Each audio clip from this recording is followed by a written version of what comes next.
রাতের বেলা ঘরের বাহির থেকে যদি আপনাকে কেউ ডাকে বলেও যে কাজগুলি করবেন না। মনে করেন আপনি রাতের বেলা আপনি ঘরে একা আছেন, এমন সময় আপনার কাছে মনে হচ্ছে যে বাহির থেকে কে যেন আপনার দরজা নক করতেছে, কে যেন আপনাকে ডাকতেছে।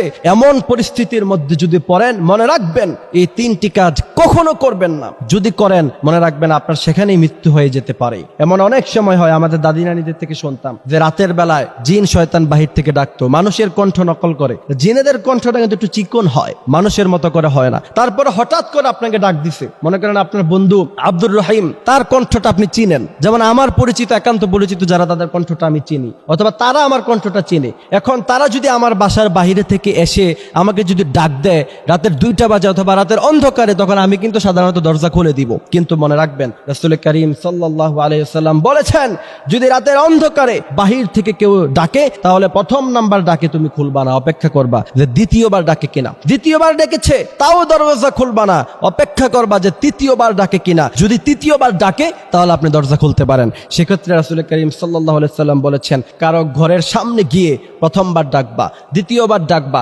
তৃতীয়বার ডাকবা। তৃতীয়বারে যদি সে দরজা না খোলে তাহলে সেখান থেকে তুমি চলে আসো। চতুর্থবার ডাকাটা এটা বেয়াদবি, এটা সুন্দর না। এই জন্য রাসূল করিম সাল্লাল্লাহু আলাইহি ওয়াসাল্লাম বলেছেন যে রাতের অন্ধকারে কেউ যদি তোমাকে প্রথমবার ডাকে ঘরের বাহিরে, দ্বিতীয়বার ডাকা অপেক্ষা করবেন, কারণ জিনেরা প্রথমবার আপনাকে ডাকবে, যদি না খোলেন দ্বিতীয়বার ডাকবে, তৃতীয়বার আর তার ডাকার কোনো অপশন নাই। এই জন্য এই বিষয়টা খেয়াল রাখবেন।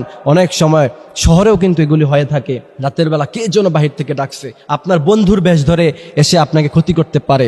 এবং এই ক্ষতিগুলির কথা বলা যায় না। সুস্থ মানুষ রাতের বেলা একা ছিল, মৃত্যুবরণ করেছে, কি কারণে মৃত্যুবরণ করেছে কেউ জানে না।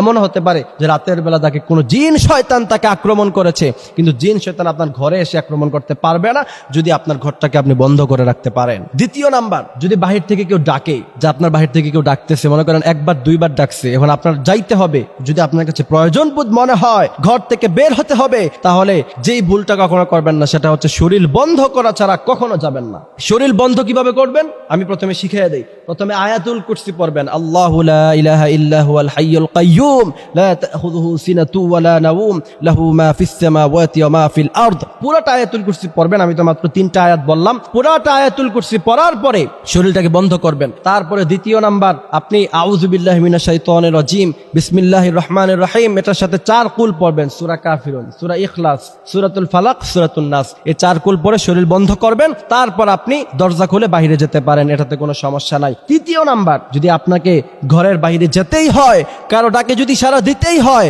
তৃতীয় নাম্বার যে ভুলটা করবেন না, অপবিত্র অবস্থায় সেখানে যাবেন না। যদি আপনার ফরজ গোসল লাগে ফরজ গোসল করবেন, ওযু করবেন, দেন আপনি বাইরে যেতে পারেন, এটাতে কোনো সমস্যা নাই। মনে রাখবেন ওযু থাকা অবস্থায় কোনো জিন শয়তান আপনাকে কোনো ক্ষতি করতে পারবে না। এই জন্য ওযু করা অবস্থায় যদি আপনি সেখানে যান, যদি জিন শয়তান আপনাকে ডাকে, সে আপনাকে একটু ভয় দেখাতে পারবে কিন্তু আপনার কোনো ক্ষতি করতে পারবে না। আল্লাহ সুবহানাহু ওয়া তাআলা আমাদেরকে এই বিষয়গুলি বোঝার তৌফিক দান করুক, আমিন।